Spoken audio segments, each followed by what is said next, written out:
WWE is the big winner throughout all of wrestling. That's just the truth. Because of that, in many ways they make the rules, or at least can spout whatever facts they want, and we'll just accept them. They are the kings and queens, and we are the lowly paupers just chilling out in the gutter. However, the internet exists nowadays, and you're using that right now, by the way, and thanks to that we can try and balance everything out by injecting some truth back into the situation. So be it debut matches, attendance records, or just how the past is remembered, what you hear is not always how it went down. So let's sort that out right now. I'm Simon from WhatCulture, and this is the 10 biggest myths WWE tells about its history. But before we begin, don't forget to subscribe to stay notified. Ding, ding, done. Number 10, WCW copied WWE. The myth here is just that. To get to the top of the ladder as WCW did in the late 90s, all they did was copy what had worked in the WWE, and sure, to a certain extent that was true. But if we go down that path, you also have to say it worked both ways. As soon as World Championship Wrestling had found its winning formula, WWE tried to borrow what they were doing. For example, when the Cruiserweight division became the talk of the wrestling world, WWE started the light heavyweight division. Can't really argue that. Unfortunately, the results were far from great. While WCW had imported stars who generally brought something new to the table, WWE just started putting AAA guys on Raw, where they went about their business having trios matches and taking floating bumps to the confusion of fans and commentators alike. There's more too. Remember when the NWO were teasing a third man? WWE then built an episode of Raw around Ahmed Johnson and Shawn Michaels doing the same. You could even say that DX was born because of the New World Order. We also had fake versions of Diesel and Razor Ramon, and of course Gillberg, who existed because someone thought that Goldberg was a copy of Steve Austin. It got like a schoolyard playground by the end, but this wasn't one-way traffic. Number 9, the Attitude Era was a golden age. Most wrestling fans these days point to the Attitude Era as a commercial and creative high for WWE, and yeah, a lot of it was great, and from 1998 to 2001, pro wrestling was crazy successful and popular. But creatively, give me a break. Some of the lows were so low, I'm still not over them. For every time we saw Stone Cold flip someone off, we also had to see Mae Young give birth to a hand, Droz forced to vomit on command, or Road Warrior Hawk saying he was gonna kill himself. Al Snow was force-fed dog thanks to the Big Boss Man, and matches barely existed.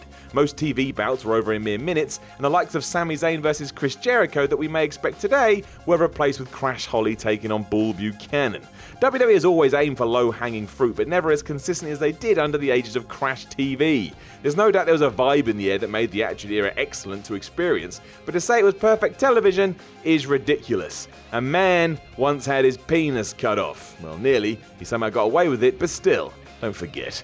Number 8, WCW was foolish to release Austin, Foley and Triple H. It is much said that Eric Bischoff was an idiot for letting Steve Austin, Mick Foley and the soon-to-be Triple H leave the company. And sure, it's easy to say that now after the fact, but beforehand, did anyone actually know what was next for these three? Of course not. It's almost impossible to predict. Also, WCW didn't actually cut Stone Cold Mankind in the game. They chopped Stunning Steve Cactus Jack and John Paul Levesque, and that is wildly different. Out of these three guys, Cactus was closest to his maximum potential when he was sent packing. He'd already had main event feuds with Vader and Sting, but WCW's product was moving towards becoming safer. Weapons and blood were less welcome on Turner Networks, and that was Foley's shtick at the time.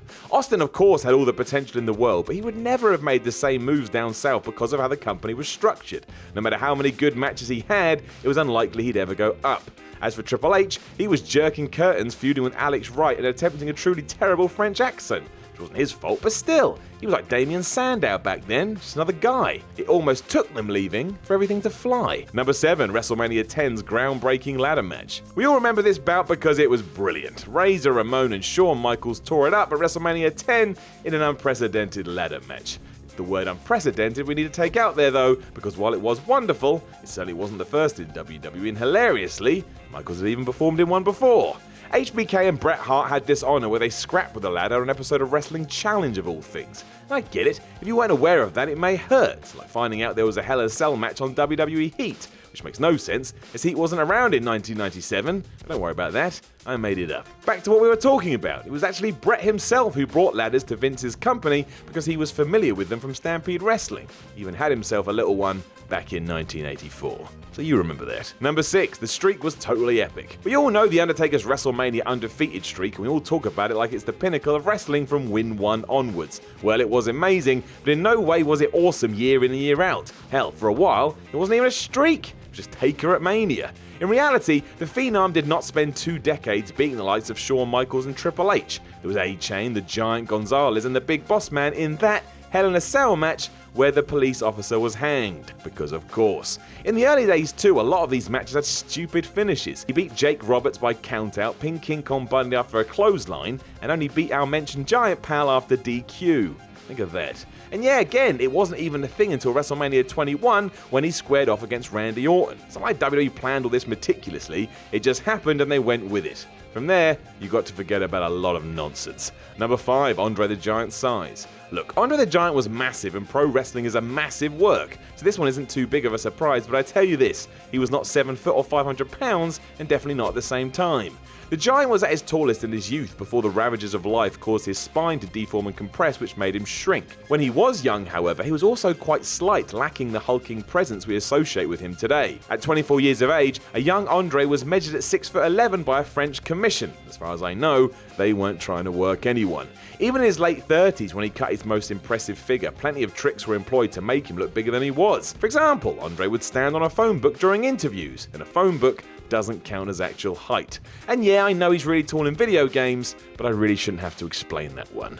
Number 4, the WrestleMania 3 attendance record. You know this was coming and the argument will never die, but I'm here with the facts, kinda. You can choose to take it or leave it, but if we go with WWE, 93,173 fans flocked to the Silverdome for WrestleMania 3, and that's our cue to start rowing about it. For one, the maximum occupancy of the venue is listed at 80,311. Of course, that number doesn't account for temporary seating set up on the football field, and without knowing the space allotted to each seat, it is difficult to say whether an extra 12,000 humans could have crowded in.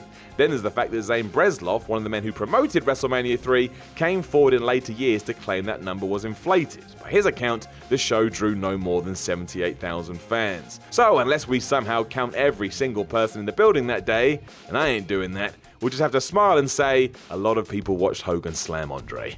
Number 3, WCW was killed by bad booking. Now, WCW did have some atrocious booking the last couple of years, and on some level that did diminish interest. Judy Bagwell on a forklift, for example. You can't just look at that, however, especially when the company was losing around $5 million a month towards the end of '99, as pay-per-views and TV ratings also went down the tubes. The situation wasn't hopeless though. Let's take Gritty, WCW's last pay-per-view that scored a .10 buy rate. That translates to something like 50,000 total purchases, and for comparison, only one show in TNA's history, and that would be Bound for Glory in 2006, was that successful, and they're still around. They ain't dead. Furthermore, while the final Nitro sported low ratings for the times, they aren't too much worse than today's Raw ratings. I know you can't compare given the time difference, but with some momentum and rebuilding while wrestling was still super hot, could have probably salvaged this. The true nail in the coffin was actually made by AOL Time Warner. They pulled WCW from TV and that was it. No one was interested in such a product with no television.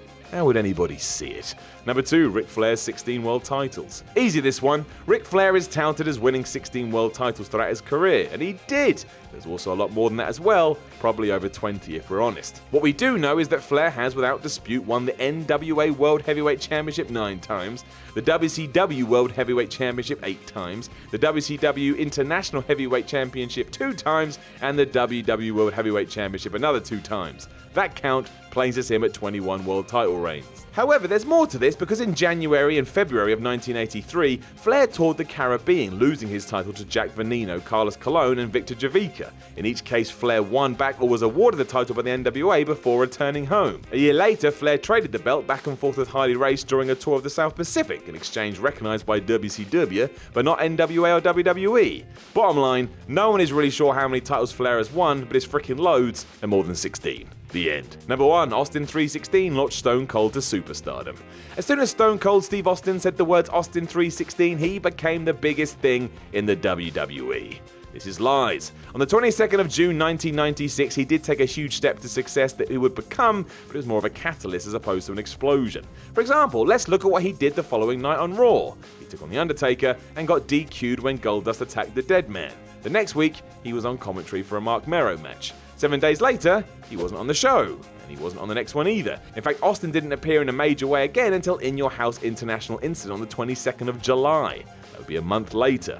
It's not like these mid-96 Raws were stacked either. While Stone Cold was hidden away on Superstars, TL Hopper was doing the rounds. So the next time WWE puts out a documentary that implies Austin 316 happened on a Sunday, and then he was just throwing hands with Mike Tyson 24 hours later, just start shouting at the screen, "It's not true." Gosh, can you believe that person said that about that particular video on that entry? I sure can't. But you should like, share and subscribe below anyway. And also, the people who made this video, they're right here. Go follow them and give them some love. Also, there's more content, probably above my head. Check it out. Or don't. 50-50.